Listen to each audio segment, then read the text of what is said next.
Back in February 2017, Apple introduced iOS 10.2.1. It is the biggest leap forward since the original iPhone. Like most software updates, it introduced new features and bug fixes, but also an additional diagnostic capability that would improve algorithms for managing battery performance. Later that year, however, developers from Geekbench released a report that highlighted an unusual discovery.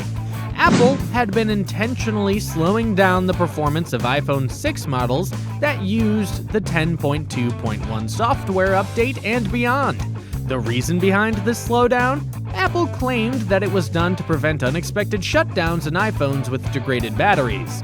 But many argued foul play, claiming that Apple was utilizing the unethical practice of planned obsolescence, which involves intentionally reducing the performance of a product so that customers will be forced to purchase a new or updated version.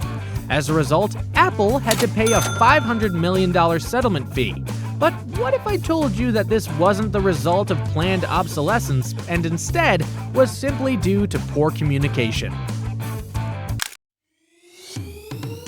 Planned obsolescence was first popularized back in December 1924 when the Phobos cartel devised a plan to intentionally reduce the lifespan of their light bulbs from 2,000 hours, which was the industry standard at the time, to 1,000 hours and not tell their customers.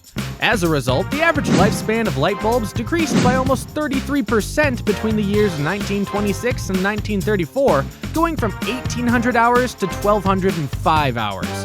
Now, it wouldn't be fair to compare the Phobos cartel and Apple, but the story does serve as a stark reminder that companies have been known to take advantage of their customers in exchange for more money. For Apple, however, I can tell you that this was not the case.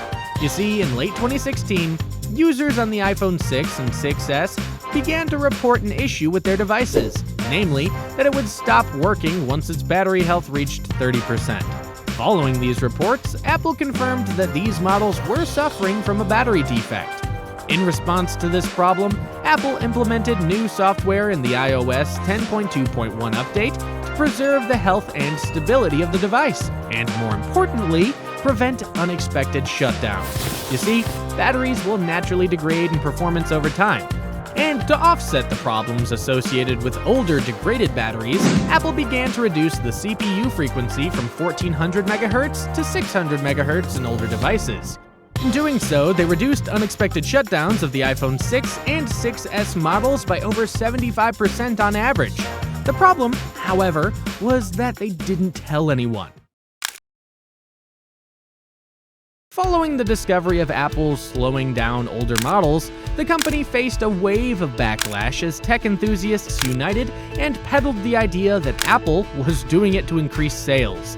And this ultimately led to a variety of financial implications, including the class action lawsuit known as Batterygate, which, alongside the $500 million settlement, required Apple to pay an additional $113 million fine and to become more transparent about how they decrease their performance of their devices in the future. Fortunately, Apple and its CEO Tim Cook did apologize for what happened, and now give users the option to choose whether they want to reduce their device's performance for better battery health. But for businesses looking to navigate similar issues, the lessons from Batterygate are clear. Transparency is paramount. Companies must communicate openly with their customers, especially when implementing changes that may affect product performance. All in all, the impact of the Batterygate incident on Apple's reputation is hard to quantify, but one thing is for sure, it will forever be a black mark on an otherwise clean record of Apple's history with its customers. But what do you think? Was Apple secretly conspiring to reduce the performance and increase sales? Or was it simply the result of poor communication and marketing?